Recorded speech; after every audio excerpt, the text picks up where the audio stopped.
anak-anak. Waalaikumsalam, Pak. Gimana kabarnya hari ini? Sehat? Sehat, Pak. Alhamdulillah kalau sehat.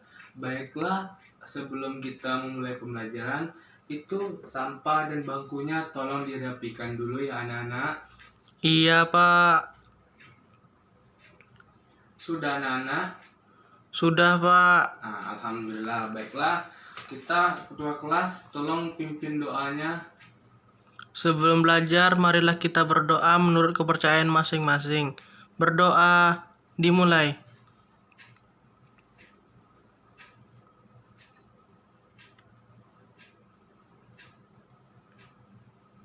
Berdoa selesai.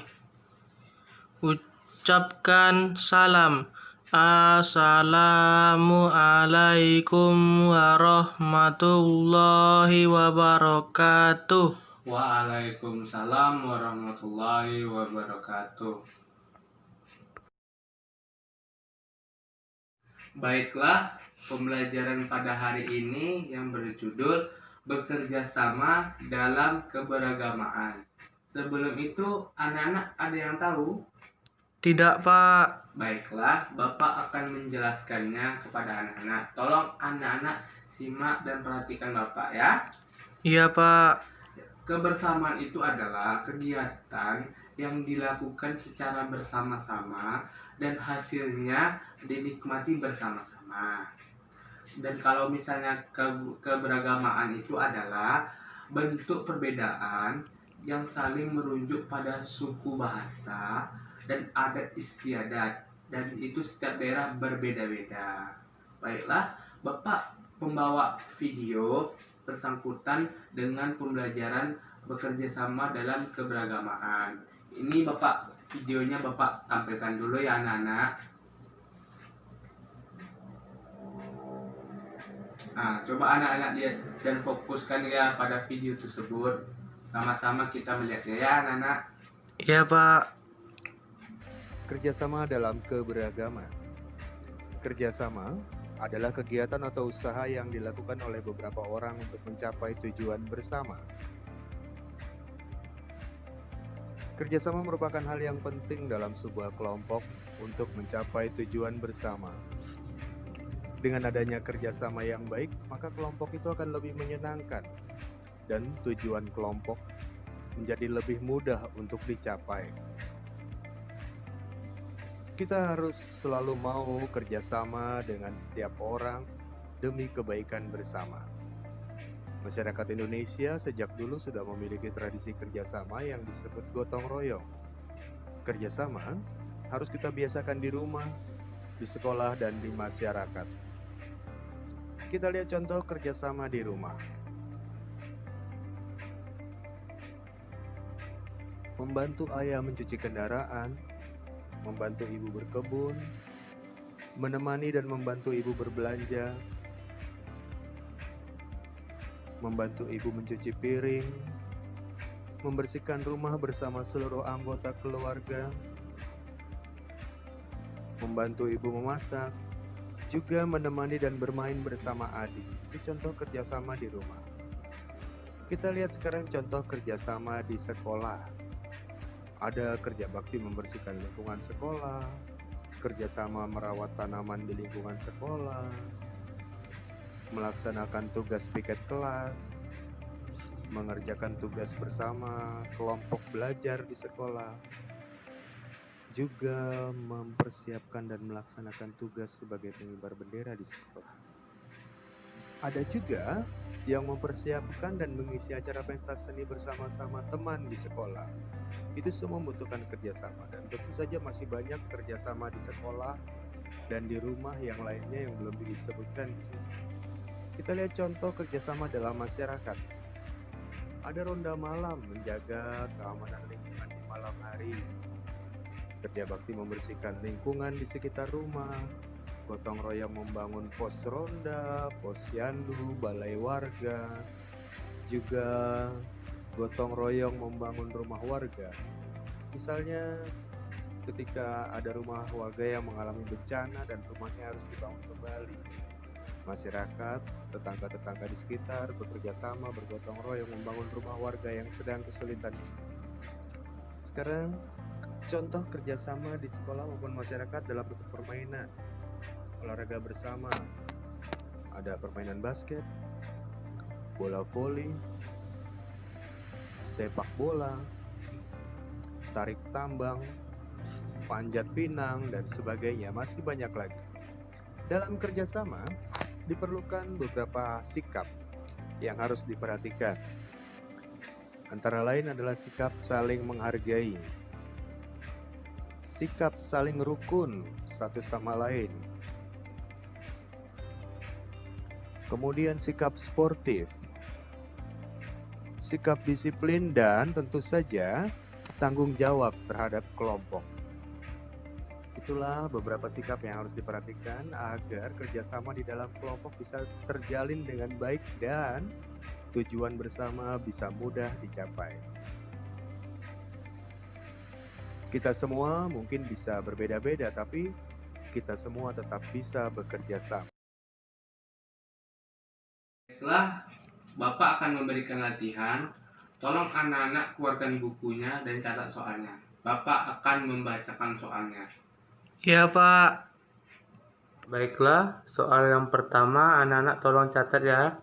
Nah, yang pertama, 1. Bekerja sama dengan teman bisa membuat hubungan pertemanan semakin titik-titik.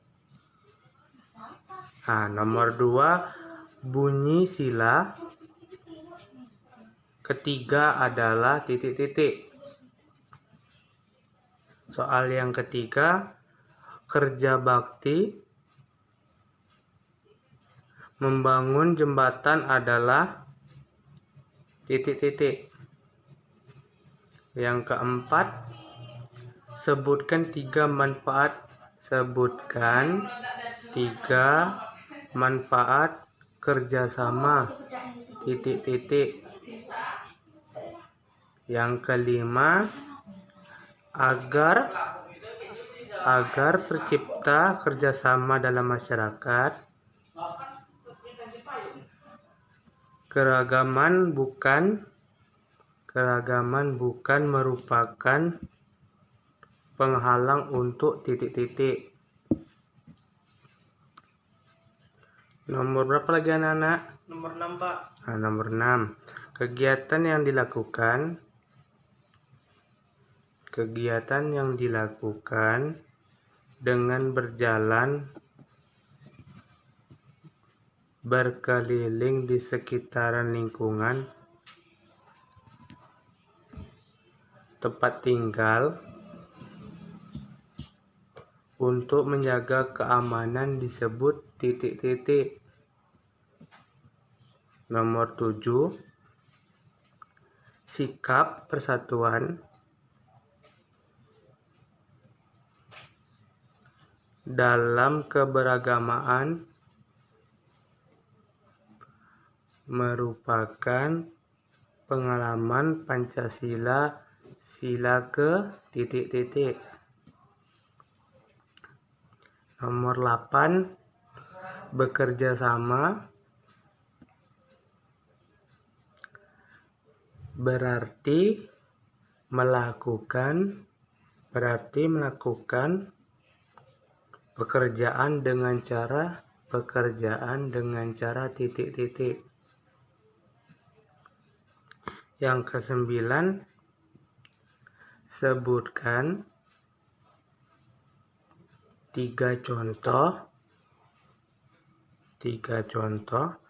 kerjasama dalam berkeragamaan di lingkungan masyarakat. Udah nomor ke-10. Iya, Pak. Yang terakhir, salah satu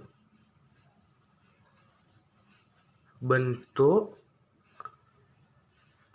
keberagamaan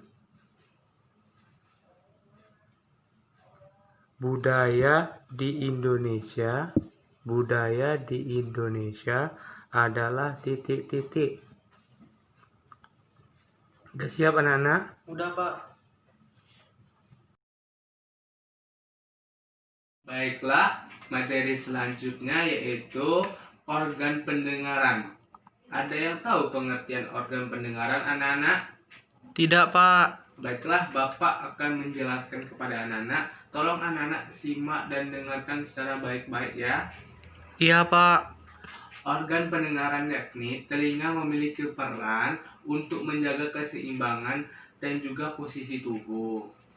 Telinga adalah salah satu dari panca indera manusia yang berguna untuk mendengar. Telinga memiliki peran penting pada pendengaran akan bunyi atau suara. Hal tersebut bisa terjadi sebab karena telinga memiliki reseptor khusus berguna untuk mengendalikan getaran suara yang datang lewat gendang telinga. Hal ini manusia bisa mengenakan suara dalam not balok dengan baik dan tepat. Baiklah, Bapak sampai sini sudah paham? Sudah, Pak. Alhamdulillah. Baiklah, Bapak membawa sebuah video berkaitan dengan organ pendengaran. Tolong kita simak dan lihat secara baik-baik ya. Tunggu Bapak putarkan dulu. Nah, nih Bapak putarkan, kita lihat sama-sama dengan materi kita pada hari ini. Oke? Nah, Kembali lagi bersama Putri D. Sudah siap untuk belajar? Nah, hari ini kita akan belajar tentang bunyi dan indera pendengaran. Pada video kali ini, kita akan belajar tentang sifat-sifat bunyi dan indera pendengaran. Kita telah mempelajari bahwa bunyi dihasilkan oleh getaran. Semua getaran benda yang dapat menghasilkan bunyi disebut sumber bunyi. Sekarang kita akan mempelajari tentang sifat-sifat bunyi. Sifat bunyi yang pertama yaitu bunyi merambat melalui medium padat, cair, dan gas. Bunyi juga dapat dipantulkan dan bunyi juga dapat diserap.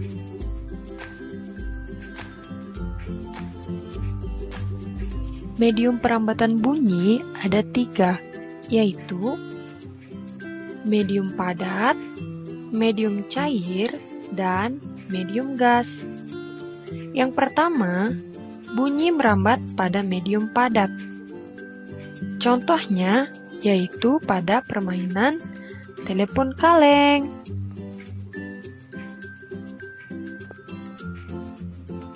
Yang kedua yaitu bunyi dapat merambat pada medium cair. Contohnya, mendengarkan air melalui corong yang baknya dipukul menggunakan batu. Yang ketiga yaitu perambatan bunyi melalui medium gas. Contohnya yaitu pada bunyi lonceng atau ketika berbicara bersama teman. Berikutnya yaitu jenis-jenis bunyi pantul. Yang pertama yaitu bunyi pantul yang memperkeras bunyi asli. Biasanya, jika jarak antara sumber bunyi dan dinding pemantul dekat, maka bunyi pantul terdengar hampir bersamaan dengan bunyi asli, sehingga akan memperkeras bunyi asli. Jenis bunyi pantul yang kedua yaitu gema. Gema merupakan bunyi pantul yang terdengar setelah bunyi aslinya terdengar terlebih dahulu. Gema biasanya terjadi jika bunyi dipantulkan oleh dinding pemantul yang sangat jauh. Nah, berikut ini merupakan contoh pemantulan bunyi gema.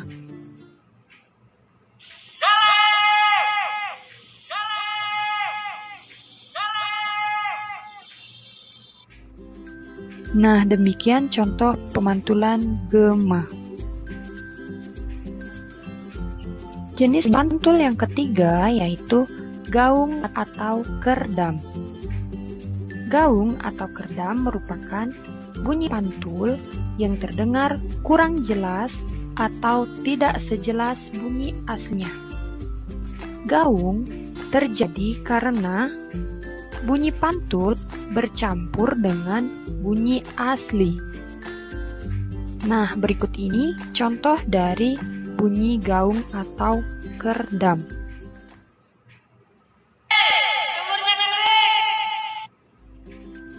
Nah, demikian contoh dari gaung atau kerdam. Sifat bunyi yang terakhir yaitu bunyi dapat diserap. Benda-benda yang dapat menyerap bunyi adalah benda yang permukaannya lunak. Benda yang demikian disebut dengan peredam bunyi. Contoh benda peredam bunyi adalah karpet, kertas, kain, busa, spons, wol, dan lain sebagainya. Berikutnya kita akan belajar tentang bagian-bagian telinga. Nah, kalian bisa perhatikan di sini telah ada gambar anatomi telinga. Jadi, setiap bagian-bagian ini memiliki nama serta fungsinya masing-masing. Nah, mulai dari yang pertama yaitu daun telinga. Daun telinga ini memiliki fungsi menangkap dan menyalurkan gelombang bunyi ke lubang telinga.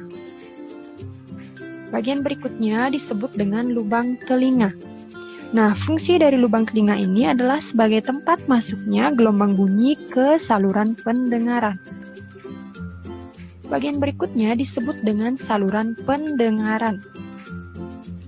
Fungsi dari saluran pendengaran ini adalah meneruskan rangsang gelombang bunyi ke gendang telinga.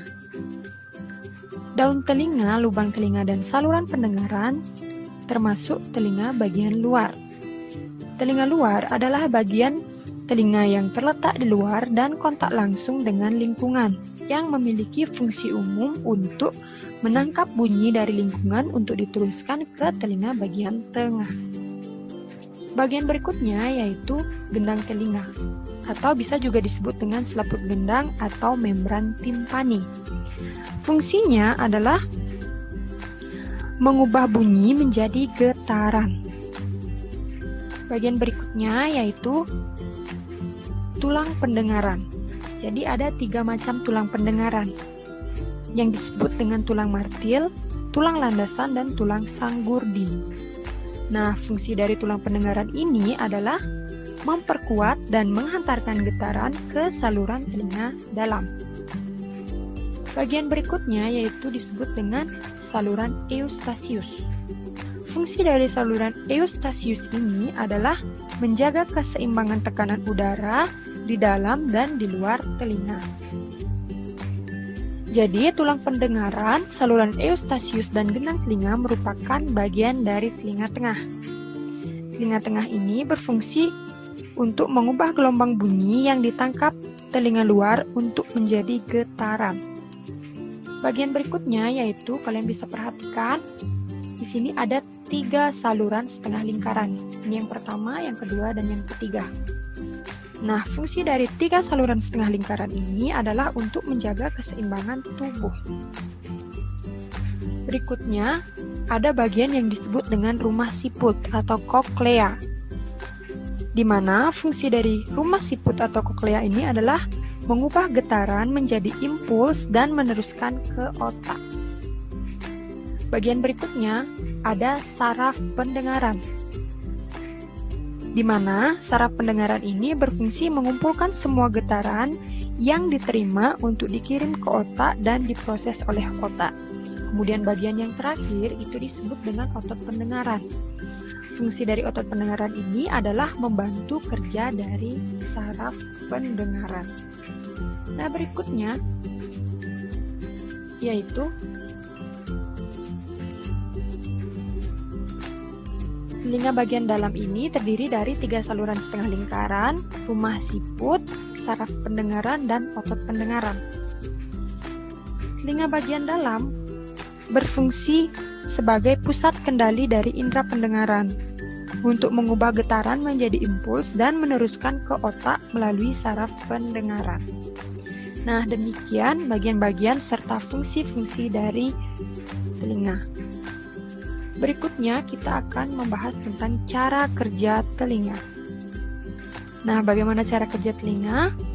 Yang pertama, bunyi yang berasal dari lingkungan akan ditangkap oleh daun telinga untuk diteruskan ke lubang telinga. Nah, bunyi yang telah ditangkap tadi setelah diteruskan ke lubang telinga akan diteruskan ke gendang telinga melalui saluran pendengaran. Bunyi yang berada di gendang telinga menyebabkan gendang telinga tersebut bergetar.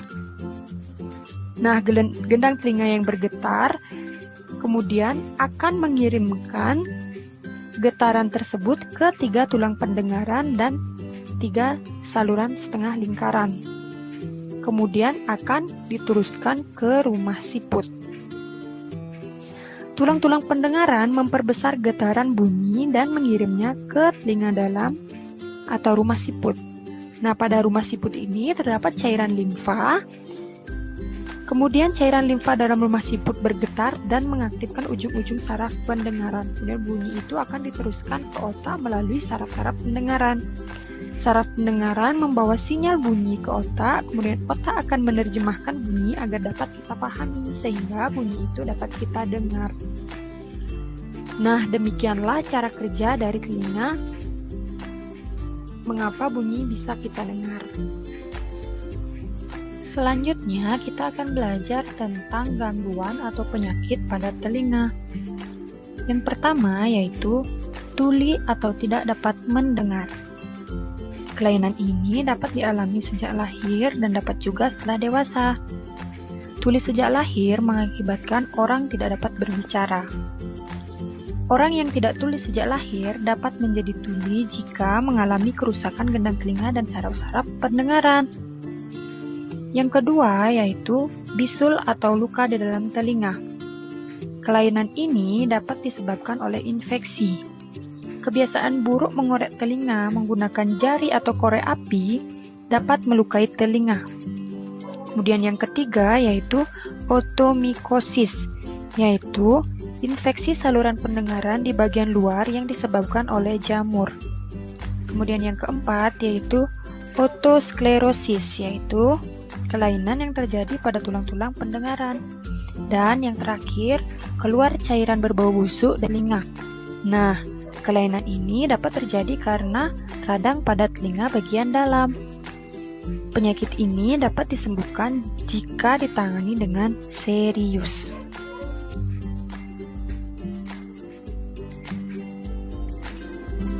Selanjutnya, kita belajar cara menjaga kesehatan telinga. Nah, cara yang dapat kita lakukan yang pertama yaitu menjaga kesehatan telinga dengan cara membersihkan menggunakan benda-benda yang lembut. Menjaga kebersihan telinga agar lubang telinga tidak tersumbat harus berhati-hati supaya tidak merusak gendang telinga.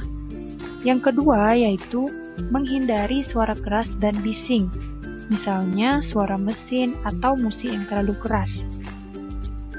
Kemudian, jika telingamu sering berdenging, segeralah pergi ke dokter untuk mengeceknya.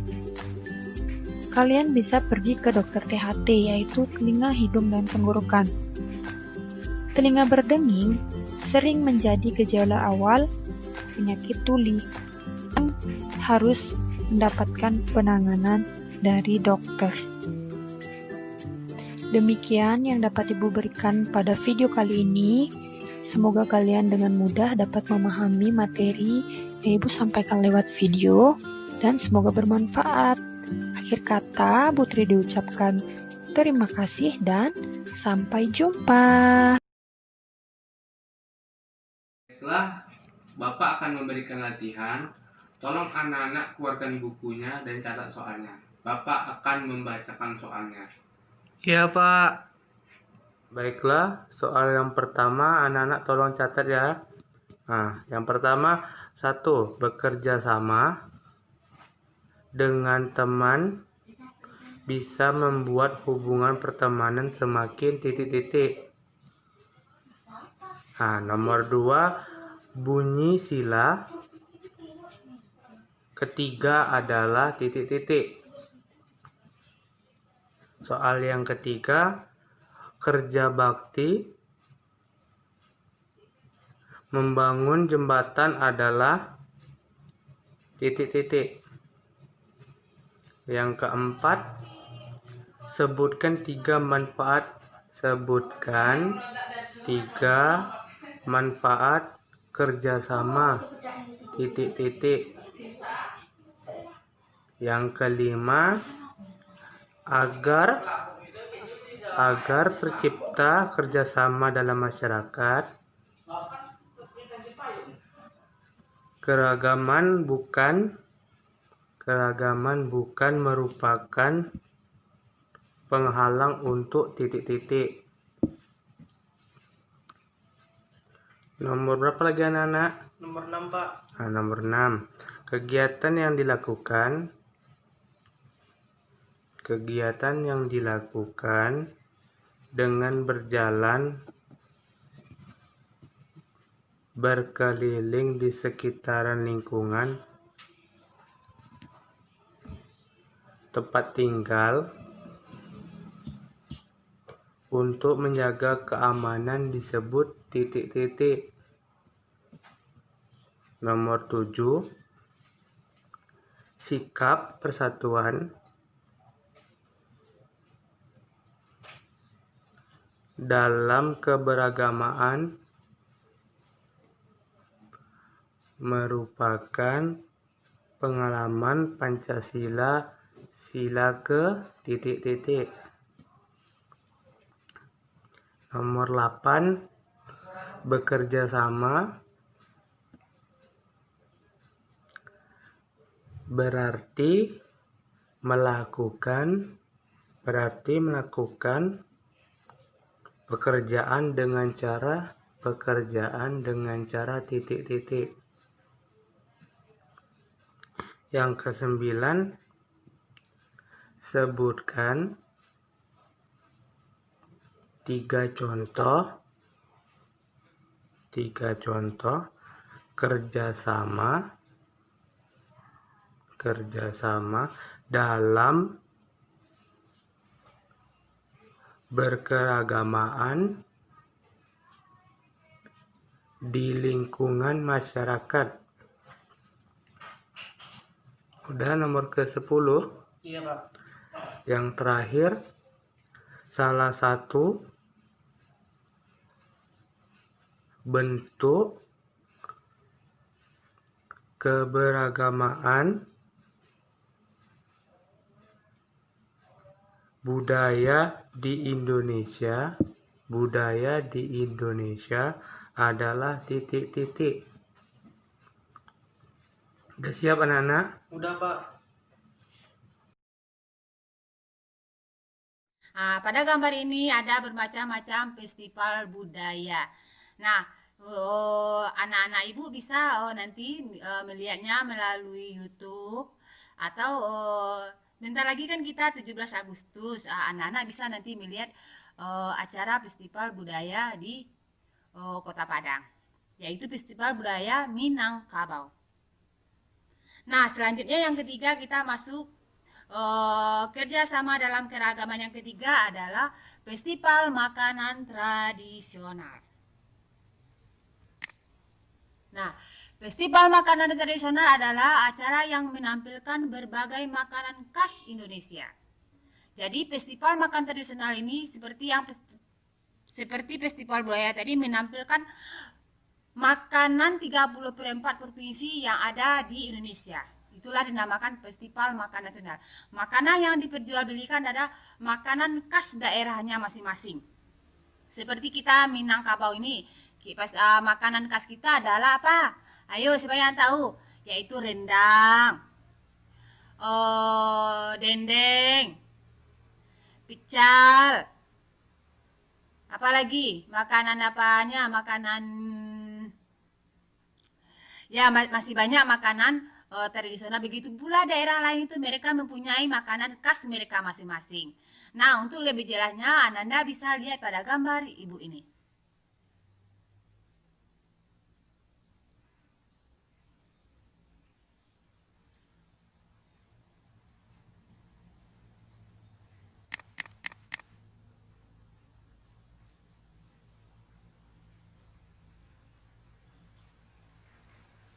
Nih, di sini adalah contoh festival makanan tradisional. Pada gambar ini adalah menampilkan festival makanan yang ada seluruh Indonesia. Nah, betapa banyaknya, betapa kaya rayanya kita ini. Bukan pada budayanya aja kita kaya, makanan juga kita kaya karena kita mempunyai keragaman budaya. Nah, dan ini adalah gambar festival jajanan atau festival makanan yang khusus dari Minangkabau. Nah, Anda bisa melihat kan, ini adalah khusus festival jajanan yang ada di Minangkabau. Di Minangkabau ini udah banyak keragaman makanan yang ada, apalagi daerah lain. Makanya itu adalah kita perlu kerjasama untuk menyatukan keragaman kebudayaan kita. Di sini beberapa manfaat melakukan kerjasama, yaitu memperkuat persahabatan. Memperkuat persahabatan ya anak-anak ya. Kemudian yang kedua itu membuat pekerjaan terasa lebih ringan dan cepat selesai. Kalau kalian itu bekerja sama, misalnya di sekolah nih, kalian membersihkan ruangan kelas. Kalau sendiri ya otomatis kalian akan capek. Tapi kalau dikerjakan oleh rekan-rekan atau teman-teman satu kelas semua, selain mempersingkat waktu, kalian juga tidak terlalu capek seperti kalau dikerjakan sendiri. Kemudian yang ketiga manfaatnya itu terjadinya komunikasi yang baik dengan orang lain.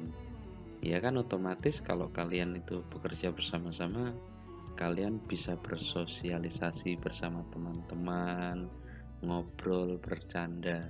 Kalau kalian tidak mau bekerja sama ya otomatis kalian tidak punya teman, hanya sendiri, nggak bisa ngobrol karena tidak ada teman.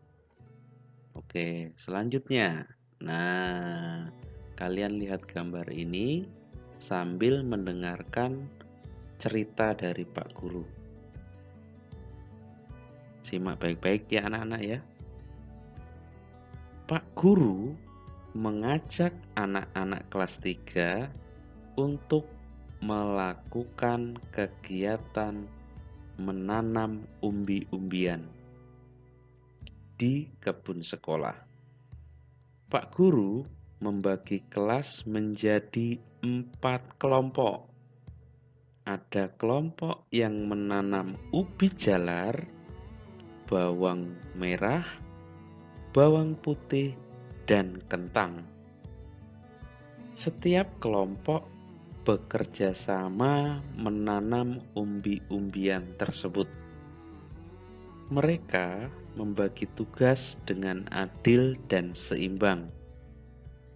Mereka bekerja dengan gembira. Tugas mereka pun menjadi cepat selesai. Namun, ada satu kelompok yang kurang bekerja sama. Hasilnya, kelompok tersebut menjadi kelompok terakhir yang menyelesaikan kegiatan. Saat penilaian, kelompok yang melakukan kerjasama mendapatkan nilai yang baik. Sementara itu, kelompok yang kurang bekerja sama tidak mendapat nilai yang baik. Baiklah, kesimpulan pembelajaran pada hari ini, kita mempunyai teman yang berbeda dari agama, suku, bangsa, dan daerahnya masing-masing. Dan kita itu tetap harus bekerja sama karena kita ini adalah bangsa Indonesia, mempunyai satu semboyan yaitu Bhinneka Tunggal Ika. Meskipun kita berbeda tetapi kita tetap satu. Dan kesimpulan pendengaran itu yaitu menjaga dan merawat telinga dengan baik, dan setiap 1 minggu sekali kita wajib membersihkan telinga kita agar menjadi bersih, dan ketika nanti pendengar kita pun dapat lebih baik lagi. Baiklah, sampai di sini paham anak-anak? Paham, Pak. Alhamdulillah. Baiklah, sebelum kita pulang, ketua kelas tolong pimpin doa. Sebelum pulang, marilah kita berdoa menurut kepercayaan masing-masing. Berdoa dimulai. Berdoa selesai. Ucapkan salam. Assalamualaikum warahmatullahi wabarakatuh. Waalaikumsalam warahmatullahi wabarakatuh. Hati-hati di jalan ya anak-anak. Iya, Pak.